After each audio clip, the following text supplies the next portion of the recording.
It's the end of the season on these container avocados, which brings us into our 5th year. Let's take a look to see what's doing well, what's doing not so well, and most importantly, what we're going to do moving forward to fix it. If this is the first time you're seeing my container avocados, I have a video in my description that goes over it in details, but the most important thing is to use a mineral-based soil. Definitely the best thing to use when growing potted plants. Last year we had fruit on all the bigger trees, and this year it's the opposite. It's a year of recovery.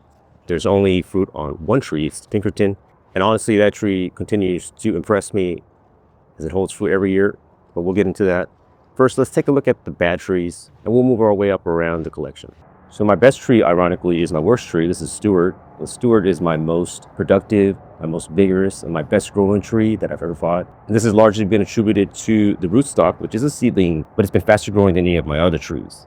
This plant has had up to maybe 75 to 100 fruit hanging at one time, and it also produced them earlier, but I believe it has outgrown the container. So it's in the same 25 gallon. Our plan this year is to root prune it and take off about 1/3 of the soil. So in the springtime, I did trim it back and I tried to get the lead to start growing up again, which it has, but I expected more foliage to grow and I expected some flowering too, but none of that has happened, which is why we need to go root prune. So we'll take off about 1/3 of the roots, and I'll take a canopy might be okay, but we will probably take some of that back as well. Hopefully it'll make a good recovery. I am confident that it'll work out. Is actually flowering now too.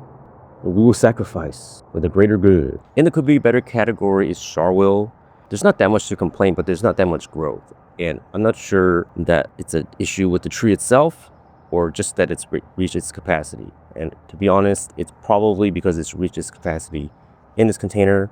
But this tree has also been a slower grower in general. The Charwill is known to be a little bit slower. And for whatever reason, this one lives up to its name. Good things about it is that it is flowering now, so it's not in a bad section. And we will leave it as is, and I am expecting fruit. Charwill was the best tasting of the ones I've had so far. This one is a surprise, and it's definitely surprised me in how it's recovered. Last year it was looking pretty ratty. I had a pretty good harvest, about 20, 30 avocados, but it looked like it got pretty beat up or pretty spent from making all that fruit. And it has really grown in well since then, which is a surprise to me because it's so different compared to what Stewart has done. And this one is also in a smaller container. This is a 20 gallon grow bag. So I'm going to continue monitoring this one. I'm not going to do anything about it. I had wanted to up pot it or root prune it, maybe a combo of both. But since it's doing so well, we're going to leave it as is to see how long it will do this well in the container. We do have a lot of buds coming now. I thought I had seen some flower buds, but mostly it's all leaf buds. So maybe we'll dump some fertilizer and see if that makes a difference. This one is Reed on Duke 7. And I put it on could be better because it grows kind of weird. Okay, so look at this. It's like toppling over. And the wood has lignified, and this is my fault. This is because I had overstaked it. Because I had bare rooted it, it didn't develop trunk strength, so it's kind of flopped over. So it is actually growing very well in terms of foliage. It's very dense.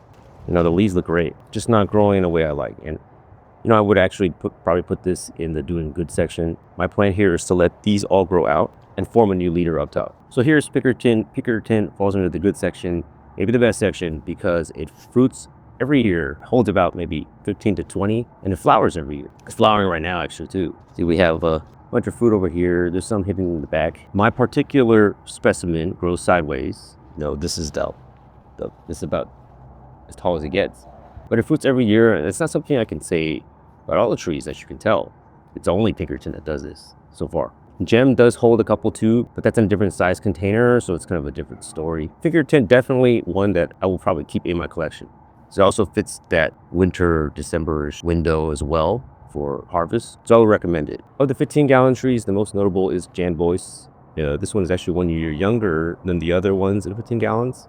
We got this in a 15 gallon last year. It did flower last year and it's holding about 10 pieces of fruit. So I'm very excited to see what these taste like. Jan Boyce is the connoisseur's avocado. This would be the best tasting. And I haven't tried one before, so this is gonna be a good opportunity to test whether that is true or not. We do have a little bit of burn on this fruit, but everything else is doing pretty well. We got one even growing in here, it's stuck. I don't know what to do about that. The rest of these trees are into their 4th year and been in these 15-gallon pots for 2 years. They definitely have reached their capacity for the containers. So not much growth on any of them. Reed looks like it has some burn from last year. We'll have to see how it does this year and if it flowers and if it recovers. I'll likely have to up-pot it at this point.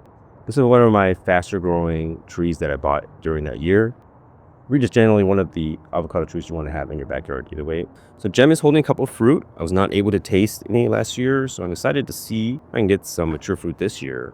Looks like we got like 2 or 3. Pretty good size. Overall, the tree hasn't grown much. And Don Gologli is holding 1 fruit. Last year it had 2, and the fruit is looking long and strong. Hopefully no critters get it this year.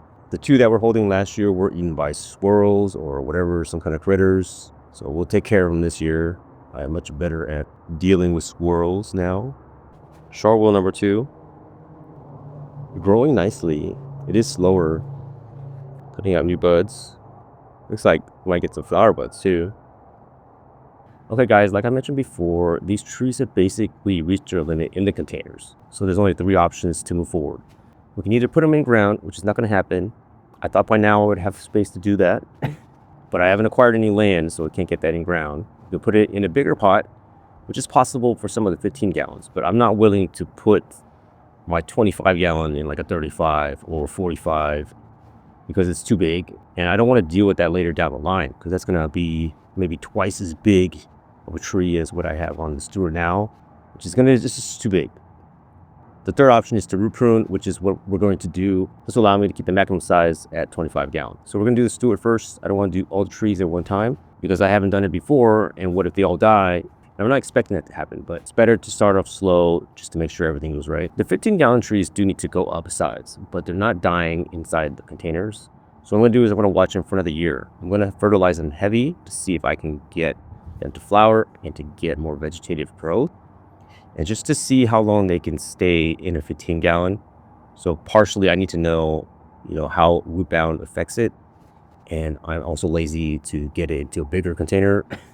Lifting a 15-gallon tree in a mineral-based soil is not easy. I need to train for that. Lift some weights and stuff. And this is largely motivated by how well Surprise has done in the 20-gallon pot and how much it's recovered from how bad it looked before. So we'll see if we can do the same thing with the other 15-gallon trees. So stay tuned for the root pruning results. I will post my results whether we succeed or fail. Thanks for watching. Like and subscribe.